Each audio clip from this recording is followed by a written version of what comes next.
put the heart in the street. So when they feel this, they feel me. But I can't feel nothing outside the Dre beat. And he's got it. What a catch. This is why this kid is so special. This place is going crazy.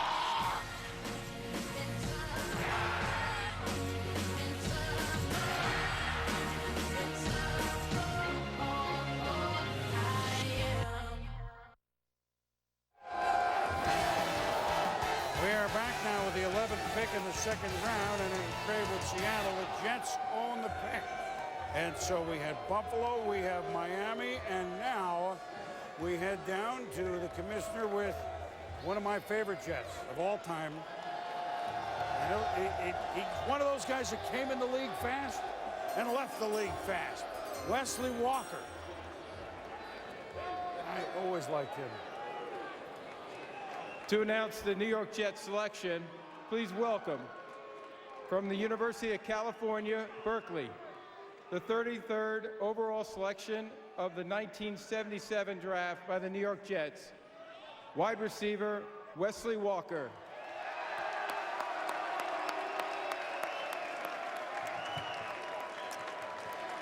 With the 43rd pick in the 2012 NFL Draft, the New York Jets select Stephen Hill, wide receiver, Georgia Tech.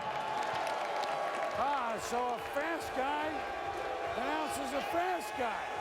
By the way, Wesley went to the last of the Shea Stadium Jets. That's why I like him. Fast guy, Stephen Hill. Big guy, 6'4", 215, fast, boom. He's talking about running a 4.3 40 at the combine, 39.5 vertical. Short pass, throws a deep throw at Georgia Tech. Not a lot in between. You think about Demarius Thomas coming out of this option offense, transitioned fairly quickly with the Denver Broncos. Certainly that helped Stephen Hill and his cause in this draft in terms of moving up the board. Raw, though, had some drops, some concentration issues coming out of offense. How quickly will he transition for an offensive, frankly, John, they'll need him this year. Is he ready? He had 49 career receptions at Georgia Tech.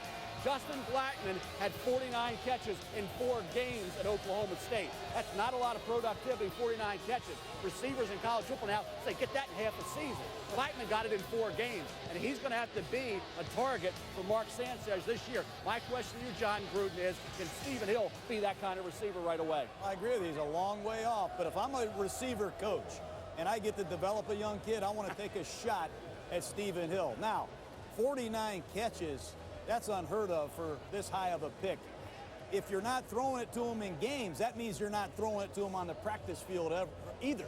So he is raw. He's starting from ground zero. But I know this, the Jets lost Braylon Edwards. Doesn't look like Plaxico Burress is coming back. They need a big X receiver that can block the edge on those toss plays. They need a guy that can make plays in the red zone. This kid needs to come through for him. Can I just tell you, while we were showing highlights and all, you saw the end of it, that was the happiest of all the guys that have come out, and we had the first-round guys yesterday. That was the happiest entrance to a stage that I saw. A smile, I mean, it could light up a room. I mean, you talk about just sheer joy. I mean, I know he had to wait. He was hoping maybe he'd be a first-round pick. Now it's a second round. I mean, this is what it's about. These are young men realizing their dreams. I don't mean to paint, get nuts over it, but it's just fun watching him bound out there like a young pup. And the Jets hope he bounds out there like a young pup for Mark Sanchez, or, hey, go run under one of Tim Tebow's balls. Go do it, right? You're replaying hugs now, Chris. No. It was Swami, man. But it was the we got all smile. these highlights and we're replaying hugs now. The smile, it was awesome. He needed shades to just look at him. All right, now we have Sal Paolantonio. Speaking of needing shades to look at, Sal Paolantonio is at Jets headquarters. Sal.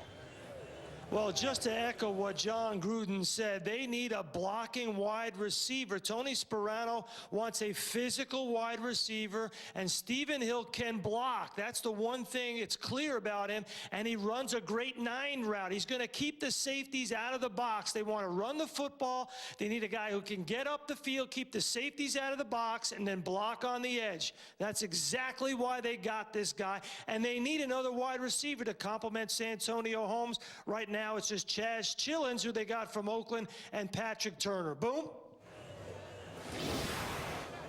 All right, Sal, thank you. So 3 straight AFC East picks for the Jets, which the much ballyhooed at the end of the year. I wanted to use the word fractured, but a locker room that wasn't exactly buttoned up. But so now the Jets hope to button up the wide receiver position, and now with the 12th overall pick here in round number 2, the Kansas City Chiefs, a year removed from winning the AFC West. To announce the Kansas City Chiefs selection, please welcome from Nebraska, the 74th overall selection of the 1993 draft by the Chiefs, guard Will Shields.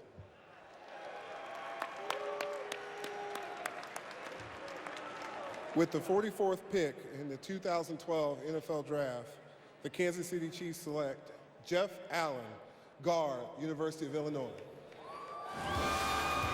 So, by the way, 3 Illini, none from Ohio State or Michigan yet. That's an upset.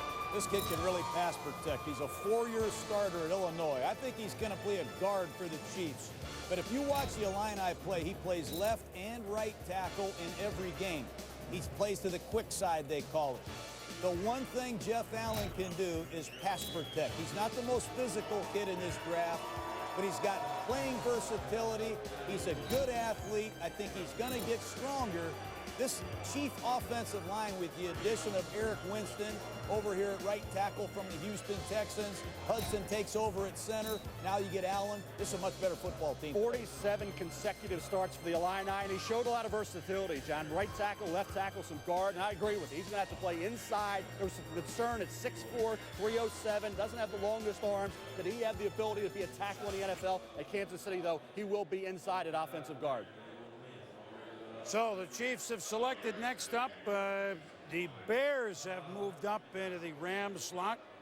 Rams moving down again. Chicago on the clock, followed by Philadelphia when we come back. Gary Clark Jr.'s single, Bright Lights, is available on iTunes.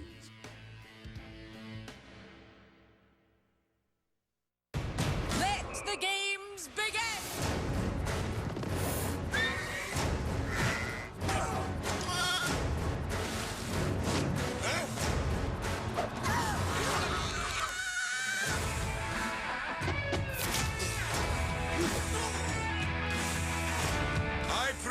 My only son.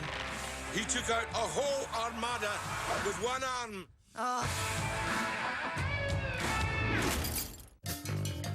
People everywhere are raving about the new Doritos Locos Tacos. Oh, sweet mercy, posted Maggie Crispin. So bomb, tweeted at Kim RZKX. I burst into tears, yo, raves Brave 2009. And according to Tony J, it's like kissing a unicorn on a pot of gold. The new Doritos Locos Tacos. Sometimes you gotta live más. The NBA playoffs on ESPN and ABC. A champion will rise. LeBron James and the Heat's mission is title or bust. James comes flying in as they open with Melo and the Knicks. Then will you serve a hungry Pacers team in an opener with the Magic? Finally, if the Thunder's time is now, the journey begins with Dirk and the defending champion Mavs. The NBA playoffs tip off tomorrow on ESPN and ABC. Announcing Concrete Hero, the ultimate urban obstacle challenge benefiting AIDS Project Los Angeles. Leap cars in Carmageddon, scale the Mock Hollywood sign, swing over the tar pits. It's going to be fun, it's going to be tough. But it's not just for extreme athletes. This event is for anyone who likes a challenge for a great cause. Try the 5K competitive course or the 2.5K fun run. Be concrete in what you stand for. Sign up today at concretehero.org or 323-462-HERO. Concretehero.org. Leading automotive journalists agree the 2012 Mazda CX-7 is unique with its impressive gas mileage, sporty good looks, and nimble handling. Star Mazda has their own Mazda CX-7 special starting this week through April 30th. The Mazda CX-7 seats up to 5 passengers, has a great comfortable ride, and is among the best in its class. Star Mazda is offering a loyalty discount of $1,500 off MSRP plus $500 if you own a Mazda. Hurry in today to test drive the new Mazda CX-7 at Star Mazda in Glendale and drive off with huge savings.